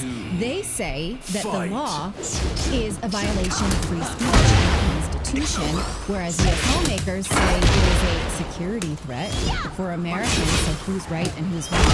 Joining us to discuss is Taylor Hudak. She's an American journalist based in Europe, and she's been following this quite acutely. You can find her at _Taylor Hudak on X. Thank you so much for joining us. Can you tell us what you know of this appeal and what is at risk here? Yeah, so exactly as you said in your intro, just TikTok and ByteDance filed a motion asking for the U.S. DC Circuit to essentially put a pause on this law to allow for them to then appeal this to the Supreme Court. But it is unclear if the Supreme Court is going to actually hear this case. Some legal experts say that they will, others say it's not too clear. But what happened on December 6th was a unanimous decision was handed down by a panel of 3 judges. 2 of them are Republicans, 1 of them was actually a Trump appointee, and then the 3rd was a Democrat. They argued in favor, of course, of the U.S. government, stating that the ban on TikTok was in the interest of U.S. national security, and any concerns presented by TikTok and ByteDance that this was in the interest of free speech and the First Amendment to allow this platform to continue operating in the United States was outweighed by these national security concerns. So it's unclear right now if the platform will be operational in the United States. The platform has until January 19th, so one day before Trump is inaugurated into office, to sell the platform being owned by an American owner. ByteDance has said previously they don't have the means to do this and they don't intend to do this. So I think that they are really hoping that the Supreme Court will hear this case, or that President Trump himself will do something, work with Congress to potentially revoke this proposal or this bill altogether, or provisions within it. But besides a few people, such as Representative Thomas Massey, there has been a bipartisan appetite to shut down TikTok, and we passed the Protecting Americans from Foreign Adversaries Controlled Applications Act, and those of us who are an advocate for free speech worry that the bill allows Congress to shut down any website that it likes, and we saw what they did during the pandemic by shutting down individual voices. So what is the fear then of the type of control that we can be putting in the government if the Supreme Court does not intervene? Exactly. There are legitimate concerns here about the United States government with regard to access to communication platforms and various mediums. Also, this proposal, or this law rather, grants special powers to the president to restrict apps just based on their foreign ownership.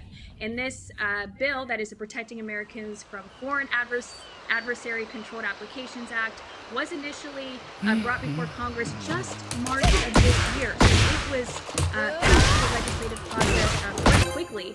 presented by two members of the House Select Committee on the Chinese Communist Get Party. ready for the Introduced next this, battle. one Republican, one Democrat. And interestingly, the bill was voted in favor 50-0, unanimously in favor in the House Round Energy and one. Commerce Committee. So it is deeply Fight. concerning that it has been welcomed and has received bipartisan support. However, it is also important to note that various civil liberties groups in the United States, particularly the ACLU, has from the very start been against this proposal and has been vocally advocating as well just recently for the Trump administration to please work with Congress to amend this, as I had mentioned, or to completely revoke it, because it does endanger our First Amendment rights to free speech. 170 million Americans use this app. It's a place where they express their opinions, their views, and to shut that down does go against our First Amendment rights. But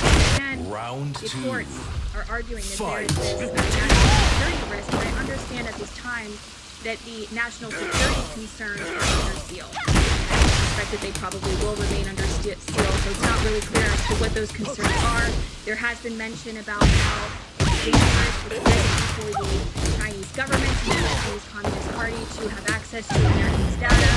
But let's be clear here, that platforms like Facebook, Instagram, X as well, often get access to Americans' data and the U.S. government has for data. We don't have any PCR or any sort of data protection laws in the United States. So this concern seems a little bit questionable. I've wondered if the real reason for this platform is that data protection concern, because it's important for the viewers to also remember that this bill was quickly passed through the legislative process in the House and in the Senate in the spring of this year, April and May, March and April. It was passed through quite quickly. At around the same time, many university students were protesting Israel's war in Gaza, and at the same time, there was many reports coming out of the media from Al Jazeera, Stone, MSNBC, NBC, stating that many U.S. lawmakers were concerned that younger people were getting radicalized by being exposed to differing views on Middle Eastern geopolitics, as well as U.S. foreign policy on the TikTok app. So that's also a possibility that they're concerned about this shaping people's political views. Right, but if they're sort of categorizing lawmakers, they know that Thomas Massie does not take money from party lobbies, and every other member of Congress that does supports this bill. So that's an interesting overlap of interests, I would say. Also, again, what you say is that the proof that China could spy on us is under seal, so we don't know. So what makes me nervous about this is a couple of things. All the things the government has done without ever proving things to us, such as, oh, I don't know, Iranian nuclear weapons, or, yes, spying on us. Also, I know from Edward Snowden's book that we spy on China quite regularly. That was the thing. That was the linchpin for him to decide to expose government spying on Americans. And so I'm concerned about this burden of proof and how we can be sold things in this Trojan horse that they never have to prove, and that both parties support it. What do you think an incoming Trump administration's attitude is about this? Well, the Trump administration, at least the first Trump administration, initially put forward an executive order to completely ban TikTok. Trump has recently changed his perspective on this. In September, he posted a video stating that if you want TikTok to remain operational in the United States and have access to it as a U.S. citizen in America, you should vote for me because I will not allow for the platform to be banned. So hopefully he will stick to his word. It's unclear exactly what he could do. It's been reported that he could encourage the Justice Department to not implement the law, or at least not hold accountable the app stores if they were to continue to allow people to access the platform and download it. However, when these app stores, Google and Apple, are faced very hefty fines, it doesn't seem like they are going to want to take that risk just because they have to be prosecuted for not complying with this law. So again, the Trump administration could potentially work with Congress, or of course the Supreme Court, as I had mentioned, to go ahead and hear this case and rule or overturn that that U.S. The D.C. Circuit Court of Appeals ruling. That's what could happen at this point. Or they could, of course, look at this unanimous decision that was issued on December 6th and find Get that ready the for the court next battle. ruled appropriately. We'll see. It speaks to a broader trend in America in which the United States is tightening its grip on the information space, whether that be with regards to sanctioning foreign-owned media companies, going after the employees who work for those media companies, and also expanding their reach as far as their imperial information space. We know that, in fact, the State Department has put pressure on, say, India, for example, to sanction Russian media and revoke journalists in India for their journalist accreditation. So it shows a broader trend, as I had mentioned, of seeking to restrict and control the global information space. Yeah, it's terrifying. So what do you think would happen? Because Americans do love TikTok. And if it suddenly goes dark on our app store and we cannot access TikToks on the internet, what do you think Americans would do? Would they just switch over to Instagram? What would that be like, do you think? Have you thought it through? I think young people are going to be very young people were, Gen Z were calling various Congress members and encouraging them not to support this proposal or support any bans on TikTok. So I see perhaps protests, a large outcry against the proposal are going to be quite unpopular if they are not already. I also think Trump has an opportunity to start his administration off on a really good foot, let's say, by making some bold moves with regards to this lawsuit investigation to make sure that TikTok is banned in the United States, because this will, of course, open the door for other bans by so-called foreign adversaries to be shut down. So I do see young people getting quite upset about this, and as I mentioned, we may see protests, calls to Congress, and more political action, perhaps. Yeah. Well, I mean, it's really risky at a time when we need our freedom. So thank you for this context. You can follow Taylor at _Taylor on X, and she's one of the most, I want to say, thinkers on this subject. So I follow her. Thanks for coming on Redacted. You're welcome back anytime. I really appreciate it. Thank you very much. Come on. All right, I see some comments here that are like, TikTok's trash. We don't need it. Not the point, you guys. It's about our ability to choose the way we communicate for ourselves and not hand that over to the government. So yeah, I'm not a big user of TikTok. I don't use TikTok. I don't care, but I do not want the government to have the power to remove it. Congressman Thomas Massey has spoken against this, right? He absolutely says it's clear that this was not about China, this was about Israel, of course. Congressman Massey is here on the show. Talk about that and more. But go ahead, no one in the United States was watching RT.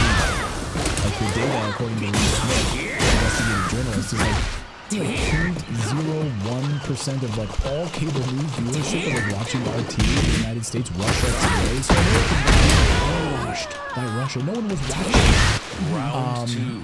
But don't you have a choice to watch it in the United States of America, right, Dave? I mean, that's the thing. Yeah. For a long time, it was on the cable networks. Like you could go to on Comcast and you had RT as a choice. But until all this stuff happened, then all of a sudden you can't see that anymore. Yeah, we didn't have it in Europe. We couldn't get to RT.com. The government had removed that as well, so we had to use a VPN when we lived there. Europe, they don't litigate to take away freedoms. They just take them. They just take them. Yeah. So, in Europe, they just tell you can't use cash anymore. All right, 500 was it 500 euros is the limit, or 800 euros is the limit in cash. Otherwise, if you go above that, you're considered on the gray market. You're considered a terrorist. Like they'll just take away your freedoms. So all these liberals who are like hemming and hawing about like moving to cash. What the fuck do you know? Go ahead, and you'll see a 50% tax rate. Let's see, tell me how free you feel. I speak from experience. Yeah. All right, we got more news. So this bombshell story coming up. You guys don't want to miss this, and I hope that you please share this story far and wide, because this is a bombshell story about the Biden administration's States and the massive child trafficking operation that is coming out of Guatemala and being facilitated at the highest levels of the Biden administration. We're going to break that story open for you here in a moment. But first, we talk a lot about how the left would rather censor the truth and address real issues. Just look at the Democratic Representative Seth Moulton. Moulton expressed his concerns about his daughters competing against trans athletes and called out Democrats for prioritizing political correctness over talking about issues that Americans actually care about. Unsurprisingly, the establishment media wasted no time in attacking him. Massachusetts Live, which of course is owned by a giant media conglomerate, throwing his article headlines on facing a furor. Moulton tries to explain remarks on trans athletes. Billionaire-owned MSNBC accused him of throwing trans Americans under the bus. Meanwhile, headlines from conservative outlets are praising his courage for raising these issues. You can see this. Seth Moulton speaks the truth. Democrats change tune on transgender athletes. If you watch that show, you know we're all about exposing the sort of media bias and hypocrisy. That's why we love using Ground News, which is today's sponsor, to uncover stories like this. Now, Ground News shows you every headline on a story and how coverage changes based on the political bias or the corporate funding. It also helps you cut through the mainstream narratives and find out more trustworthy independent sources. Plus, you can spot stories that big outlets are outright ignoring. So check them out today. There's a QR code on your screen. You can download it and try it. And you get 15% off their unlimited access plan. And just go to the website, redacted. That's ground.news/redacted.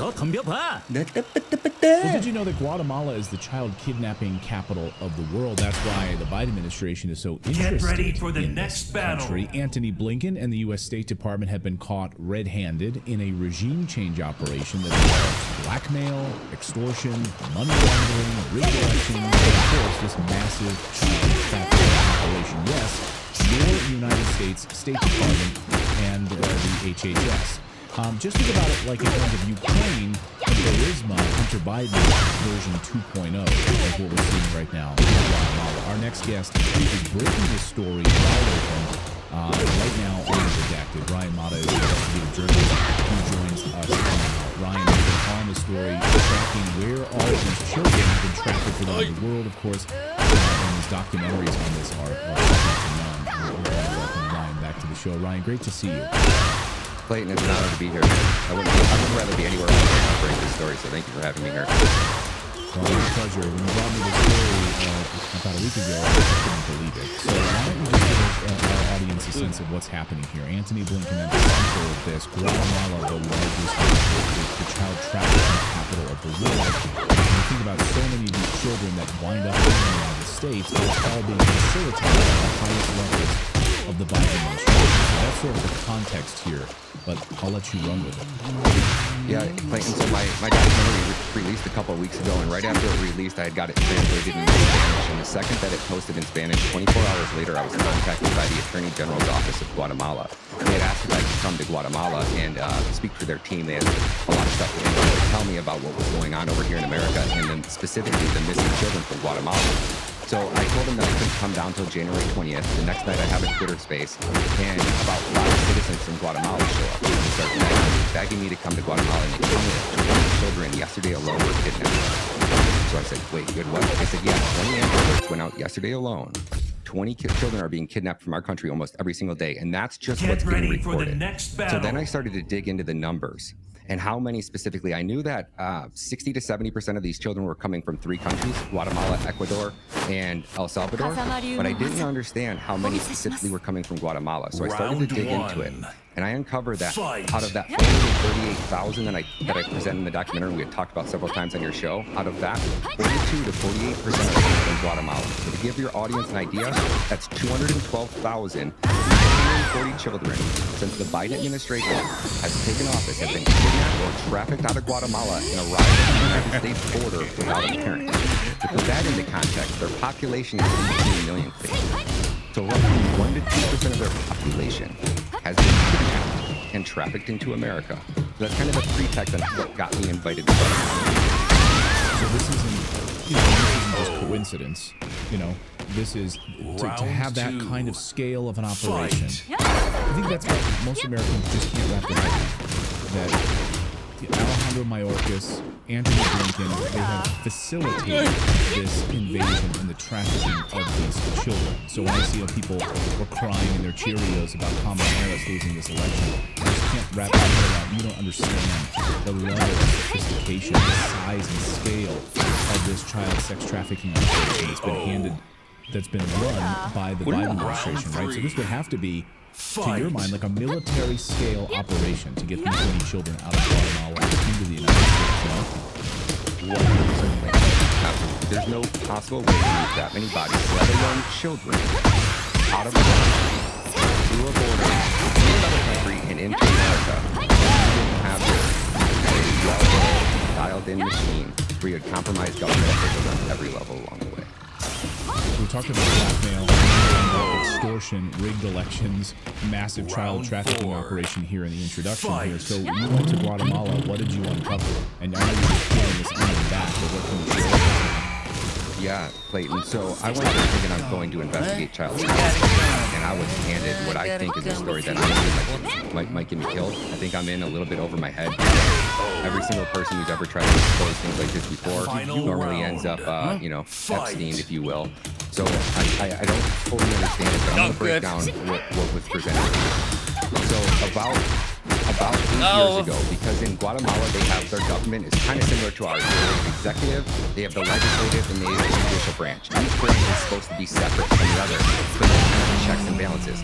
Now the Attorney General's office overlaps the Guatemalan or the President's office by a 2-year term. So the Attorney General is actually picked by the previous president. So 8 years ago, our government has never really been able to basically install a president and an attorney general at the same time. They've always kind of overlapped. Luckily for Guatemala, that is. But about they had a very conservative president. They were able to install this. So because of our State Department had put pressure on their government to change their laws, they wanted to make it illegal for the president to basically remove this attorney general from office.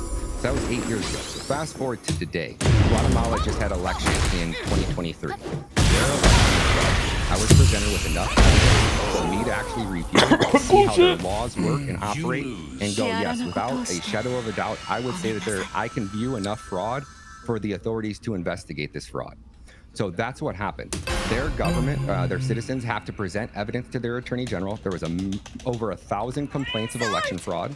The attorney general started to investigate, review all of these complaints, and she can't actually open an investigation into the Electoral College.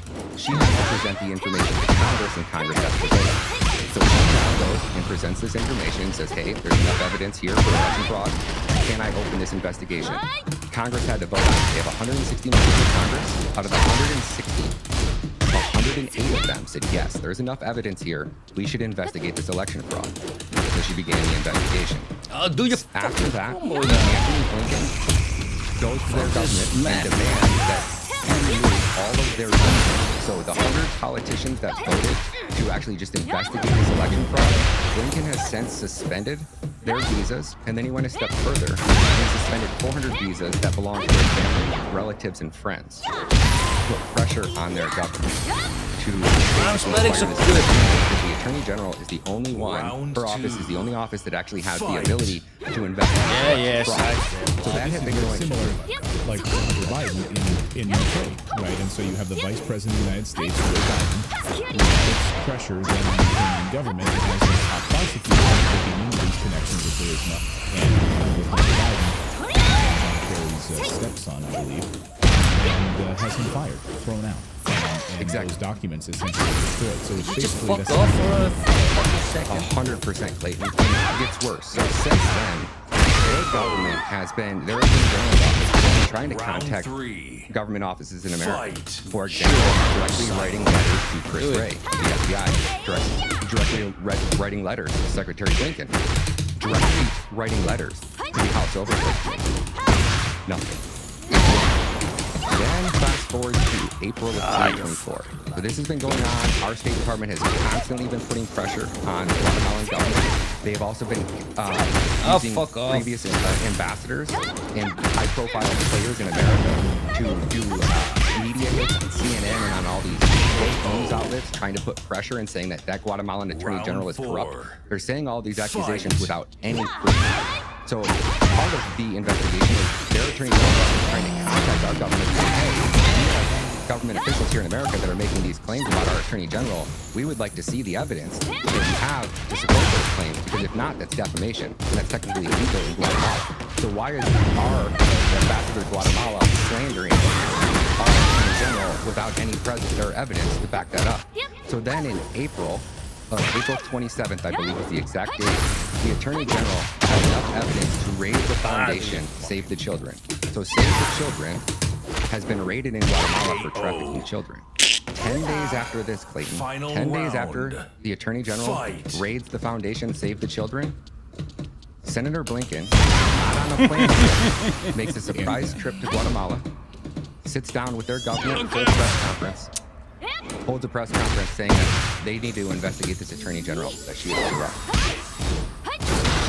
10 days after they raid the NGO, it's an NGO that's facilitating the trafficking of children into the United States. It was corrupt and wants an investigation. Straight through my ear. What was she about to uncover? The investigation, luckily, is still ongoing, Clayton. And because it is an ongoing investigation, it's similar here to in America, where they can't talk about an open or ongoing investigation. But from what I've been told by citizens and other people that are not, can actually talk about it and aren't restricted, that it's a really big deal. And the evidence is damning. And they've went as far as writing letters to Paxton. They've wrote letters to the House Oversight Committee, and all of them have gone unanswered. So we're talking about 212,000 missing children, and the investigative agencies in Guatemala are contacting all of the people in America saying, hey, where are these children? And they can't get a word. But Robbie Starbuck did an amazing investigation into this very specific topic as soon as it happened. And in his investigation, you know what he uncovered, Clayton? Guess who sits on the board of directors, or sat on the board of directors of Save the Children? I was going to say Alejandro Mayorkas because he has his hands on all of these NGOs. No, is that not Mayorkas? Somebody else? What about Joe Biden? Jill or Joe? J-I-L-L. Jill Biden is sitting or sat on the board of directors of an NGO that was just raided in Guatemala for trafficking children. 10 days later, Blinken flies down there and demands the only person that can investigate this crime gets fired for corruption without any evidence or any proof to back up those accusations. Let me turn to the influence that is going on in Guatemala. You were recently there, and just before your visit, members of the Guatemalan Congress were threatened by our embassy there that they would lose their U.S. visas, and their kids who are studying here would lose their visas to study in America if they did support removal of Guatemala's Attorney General. Do you think the United States would be manipulating members of the foreign Congress in this manner? The question of manipulating members of our Congress is the fact that in the recent election in Guatemala, there was a very strong attempt made to prevent the democratically elected president of Guatemala from taking office. There was an attempt to disrupt the inauguration of that president. And if we stand for democracy anywhere, we have to stand for it everywhere, including in Guatemala. So is the State Department's opposition to the Attorney General at all related to her recent investigations to determine if the Biden administration is complicit in the trafficking of children into the United States? Nothing to do with that? Correlation, not causation? That is absurd. Good to hear. Where do things stand now? And what happened to this? In 2 weeks, because they had the election where they also installed this new president, and they also had members of that, you know, those 100 that I told you that voted to investigate it. Some of them are no longer there. They've been replaced. Now, since then, the party that actually got this politician elected is called, I think it's the Somali Party, kind of like we have the Democrats, Republicans, Independents here.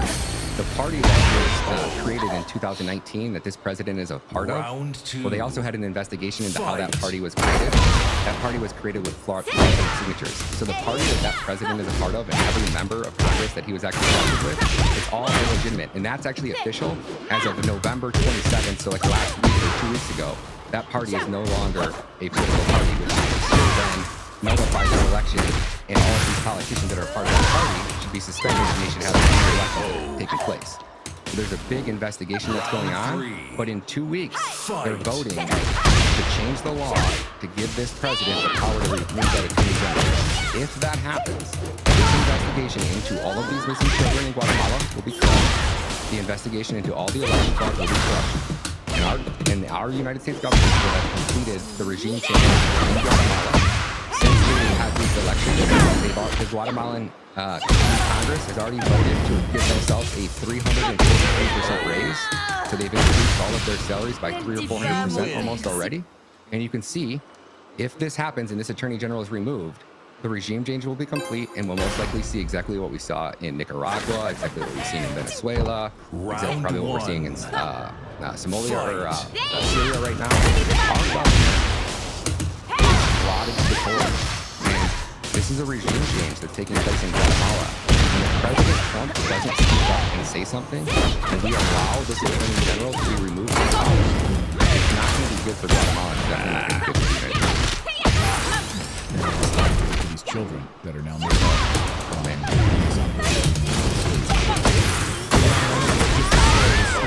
And I thank you for being so brave on this and your work on this. And we're going to start talking about the layers that we have more deeply here on the show. So I want to thank you for bringing at least the first part of this story to us here.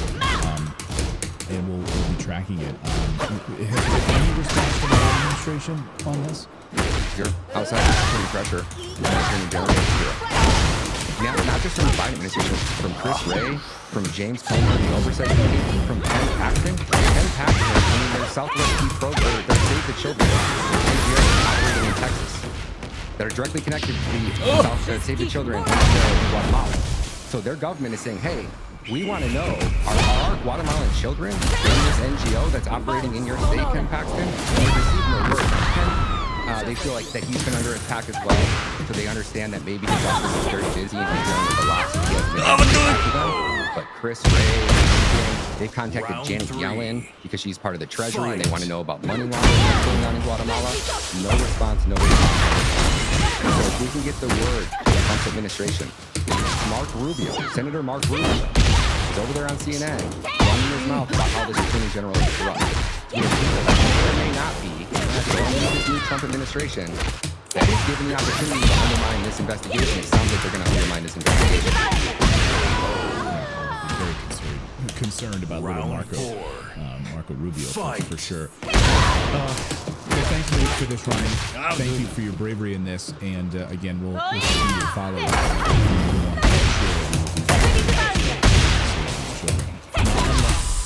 the fake name of an organization that actually traffics children. God bless you. It's just so incredibly disheartening that the mainstream media is the child trafficking. Only because President Trump mentioned the number of 50,000 Final children. round. Fight. That's really the only attention we've gotten. So continue to stay on this story and focus on this. I know that the censors don't want us to talk about it. Suppress the story. Or they demonetize the story. It's amazing. I wish these tech companies had balls. You know, this is one of the most important stories. Largest facilitator of child trafficking in the world. That's not going to be a very nice combo. We're taking part of it. We're a part of this. It's a dirty little secret. Thank you guys so much for being a part of the show here. Hey, I'd love for you to subscribe to our newsletter before we get out of here today.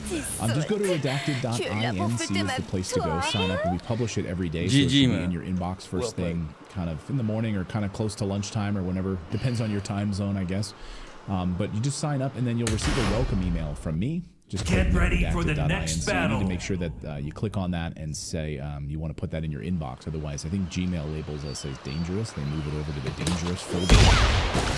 So when you sign up with that, you get a welcome email to confirm that yes, you do in fact want to receive the newsletter tomorrow. Wednesday night, first thing in your inbox. So thank you guys so much for being a part of our show. We really, really appreciate it. Get ready for the next battle. Much love to all of you guys. We'll be back here tomorrow at 4 in and through Syria, largely championed by the Syrian army. Round one. Because they just haven't gotten any cash. They haven't got any money. The place is impoverished. So the fact that it fell apart quickly was not surprising. But it was done in a way that I don't think we, not necessarily us, but certainly not the Russians or the Iranians, anticipated. And it was a master stroke. Now we'll talk about this master stroke strategically, what it means for the two principal winners. One is Mr. Netanyahu, and the other is Mr. Erdogan. Because those are the two standout, beneficiaries of what's now occurred. Fight. Yeah, and I definitely want to talk about both of those things, but before we do, there's one other entity that wants to set up and say, no, that actually, you're the ones who did this. This is a great deal for us. Here's what President Biden said when they tried to have the planes to how all this have been around and Russia. Over the last week, all three of them.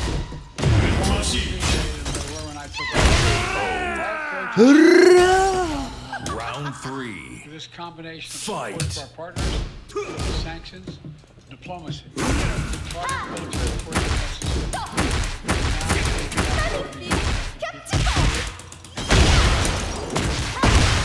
Yeah, I'm not sure that I see a lot of opportunities for the Syrian people who wrote all of our militant policies over the years here. How do you see that?